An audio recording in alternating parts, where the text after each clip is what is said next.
बाबा मोहन राम की जय। बाबा मोहन राम की कहानी। आज से 350 साल पहले नंदू नाम का एक ब्राह्मण गाय चराने के लिए मिलकपुर गांव में आता जाता था। नंदू भगत श्री कृष्ण जी की पूजा करते थे। उनकी आस्था को देखने के लिए श्री कृष्ण ने उन्हें दर्शन देने की सोची। नंदू भगत रोज अपनी गायों को चराने जाते थे और एक अनजानिए गाय रोज उनकी गाय के साथ आकर चरने लगती थी। और शाम को जब नंदू अपनी गायों को लेकर घर चले जाते तो वह गाय अपने रास्ते चली जाती थी। पूरा 1 साल बीत गया और एक दिन नंदू भगत ने यह जानने की सोची कि यह गाय रोज मेरी गायों के साथ चरने आती है और शाम को चली जाती है। यह किसकी गाय है और यहाँ से कैसी आती है? नंदू भगत गाय के पीछे यह देखने गए कि वह कहाँ से आई है।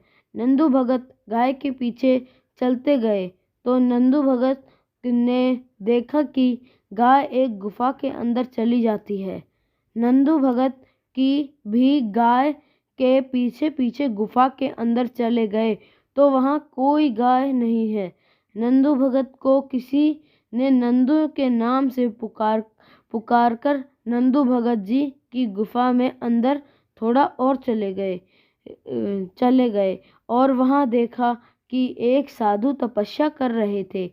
साधु ने नंदू भगत को उनके नाम से पुकारा तो नंदू भगत जी सोच में पड़ गए कि ये बाबा मेरे नाम कैसे जानते हैं।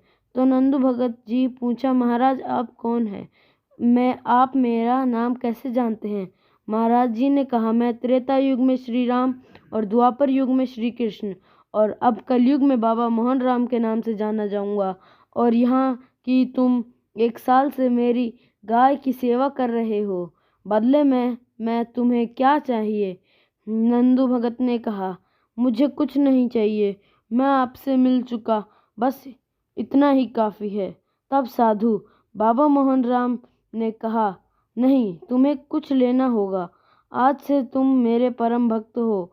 और नंदू भगत को वचन दिया कि वह जीवों में की सभी समस्याओं में उनकी सेवा करेंगे। वह अपने द्वारा बोले गए शब्दों को पूरा करेंगे। यह आशीर्वाद उनकी आने वाली 7 पीढ़ियों के साथ भी रहेगा। जिसके बाद नंदू भगत जी ने उसके स्थान पर अखंड ज्योति जलाई जहाँ काली खोली बाबा मोहन राम प्रकट हुए थे। उनके बाद से नंदू भगत जी मिलकपुर स्थित जोहड़ की पाल में झोपड़ी बनाकर खोली बाबा मोहन राम की पूजा करने लगे। तभी से मिलकपुर बाबा मोहन राम के पूजा स्थल बन गया और वहाँ अखंड ज्योति से पूजा की जाने लगी। इसके बाद भिवाड़ी क्षेत्र में के अलावा दूर दूर से भी श्रद्धालु दर्शन करने आने लगे।